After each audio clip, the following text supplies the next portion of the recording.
We are Zoe and Sirazul, Standard Bay County Theatre's associate artists, and we are discussing Unveiling Bradford's Rohingya community, the untold stories of Sirazul Islam and 3 generations.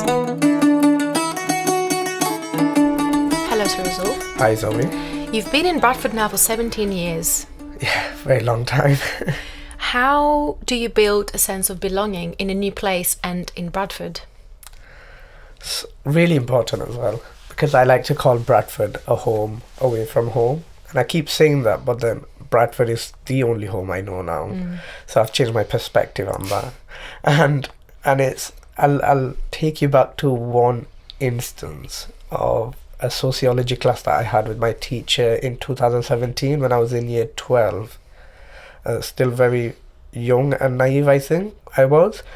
And we were talking about identities, which is one of the topics. And then she just asked a very, very simple question, which is like, how do you identify? Like, what's your background? And I don't think she meant any harm because she didn't know my story. But then I thought, how do I answer this question? I'm born in a refugee camp in Bangladesh. I would not be a Bengali because I'm not a Bengali. I was born in a place there that just happens to be Bangladesh, but it was still a refugee camp. I wasn't allowed to leave the refugee camp. I'm not allowed to claim the identity.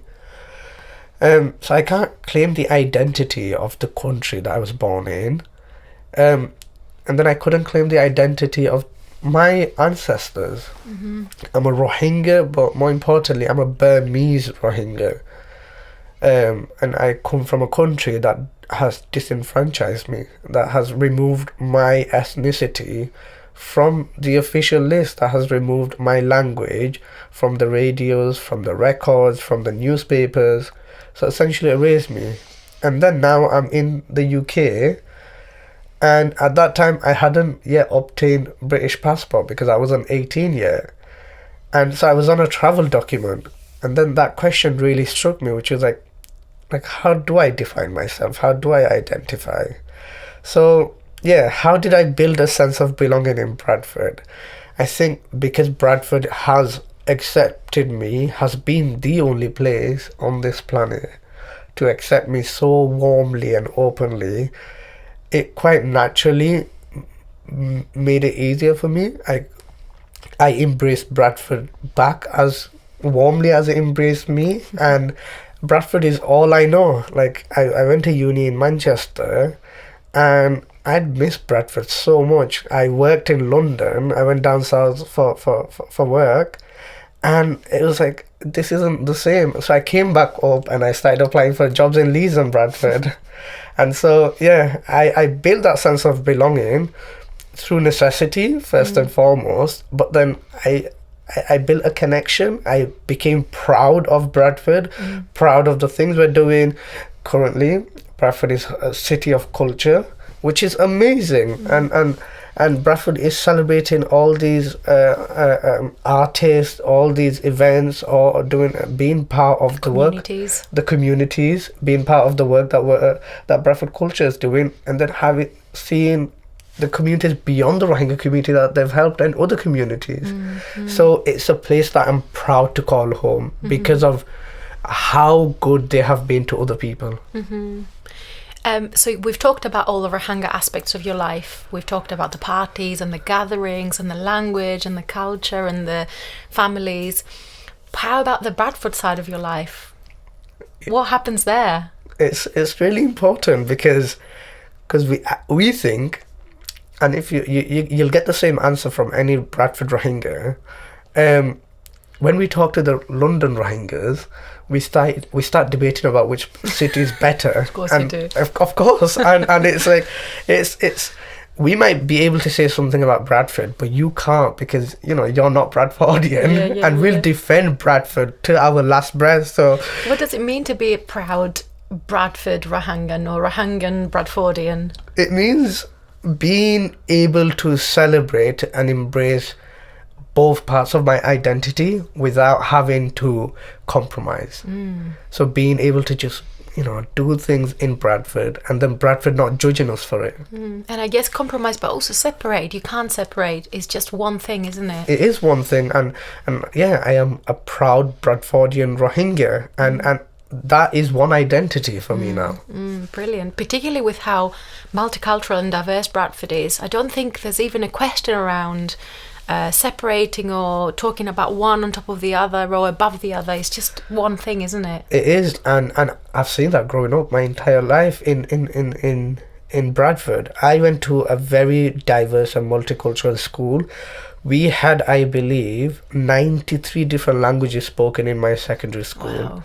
And I go outside and I see all these different cultures, and the very fact is they're able to exercise and celebrate their culture as well as be Bradfordian. And so that it isn't you're either one or the other, it's you're both at the same time, and it's one identity. And like seeing other communities celebrate it, and then seeing Bradford as a whole embrace it, gives us that confidence where we can be proud Bradfordians.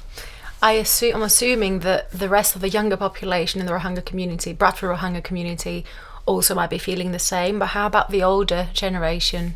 Do they feel the Bradford Rohingyas? I mean, very, very important question, and it's not something I had thought about. But going on, like the perspectives of what I see around, they also take a lot of pride in being from Bradford, a lot of pride in, and I think gratitude to Bradford for what they've given these Rohingyas who had nothing up until a decade and a half ago, which is a very, very short time. We always, whenever we sit down and we reminisce and we think, just 15, 16 years ago, we were in a completely different part of life. So for them, I think their aspect of sense of belonging comes from their gratitude to Bradford and their gratitude to Bradford for allowing them to have a safe net.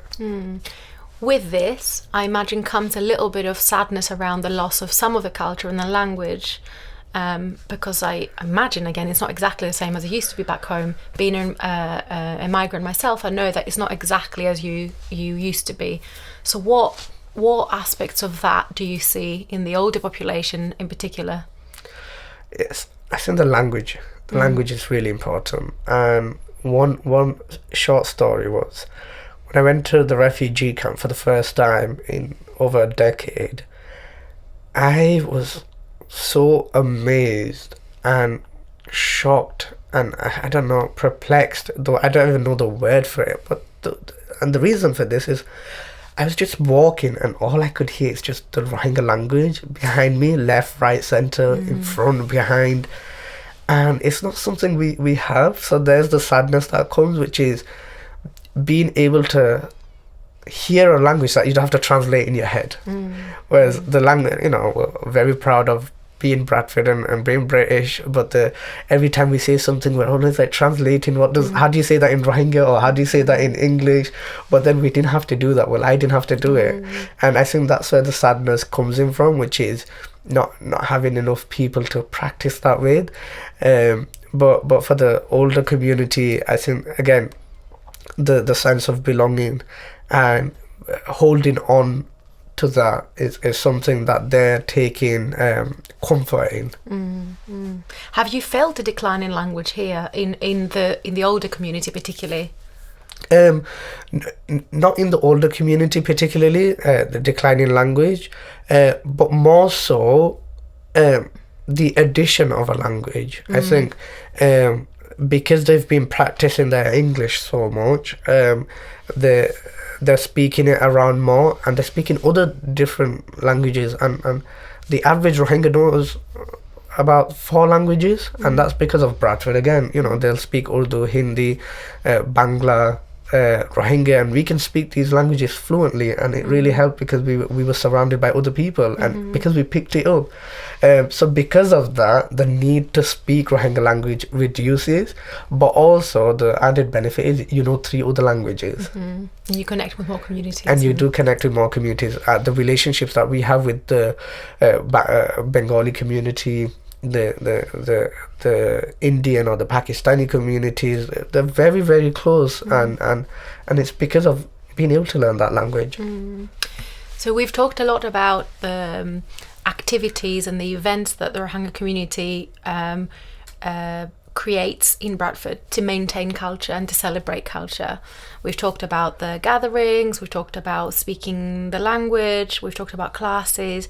Is there anything else that we've missed that forms part of the setting up of the Bradford Rohingya community? Yes, I think the advocacy, which I probably didn't speak about a lot, but it is a really, really important part. One thing that we feel is important, and that allows us to connect to Bradford as a whole, but beyond Bradford to other diaspora communities in and around the world, is the advocacy that we do for human rights, whether that's for Rohingyas, whether that's for refugees, or whether that's for migrants. What does this look like? In many, many different shapes and forms. Me, myself, I am an advocate, and the work that I do looks at speaking about the Rohingya people on an international platform, trying to provide a voice for them in conversations where policymakers and stakeholders are, because we know, and I know, that the people in the refugee camp and IDP camps would die to have that opportunity. So I feel a sense of responsibility to give back to my community, my Bradford Rohingya community, my Bradford community, but also the wider migrant and refugee community by being involved in those conversations, by advocating for human rights. So that's something that really holds us, I think, close-knit with other communities and other parts of the world, because we'll do shared advocacy. So because we're advocating for the rights of the Rohingyas, we'll usually get to meet, or we'll usually come up and brainstorm different strategies, different advocacy, and talk about what worked, what didn't. So these are some things. And then one thing that I'd really like to mention is the Bradford Memorial that we're working on. So this is called the Bradford Rohingya Memorial. Bradford has a very, very rich history of protecting the rights of humans, of advocating for human rights. And as part of this, we have managed to create a project for a Bradford Memorial to remember the genocide that happened in 2017 and before, and the Rohingya people. And as part of this, we'll have a memorial stood in the Bradford Peace Garden in front of the Civic Centre. And that remembers all the fallen people of this entire persecution, but also provides a sense of hope and belonging, because now we have something in Bradford where we go, that's ours now. You put these words together quite often: persecution, hope, and I hear a lot of commitment and passion and hope, and I'm so inspired by all the things that you've talked about and how you've talked about those things. It's not just that you're in Bradford living your life, you're doing something active to help the rest of your community, the younger people, the older people, and the rest of your population across Bradford and internationally. Yeah. So yeah, I mean, thank you. They are very kind words, but I see it as a sense of responsibility to give back to my community. I work for the European Network on Statelessness as an engagement coordinator. So I run and coordinate a group of over 50 different individuals that are spanned across 42 different countries in Europe, and these we advocate for the rights of people without a nationality, for the rights of people who have been made stateless. And the similarities that I see with those people in my communities are very, very eye-opening. And that's why it gives me even more joy and a sense of responsibility to not just focus on the Rohingyas, but go beyond the different communities in Bradford and internationally. So yeah, it's a sense of responsibility. Yeah, very inspiring.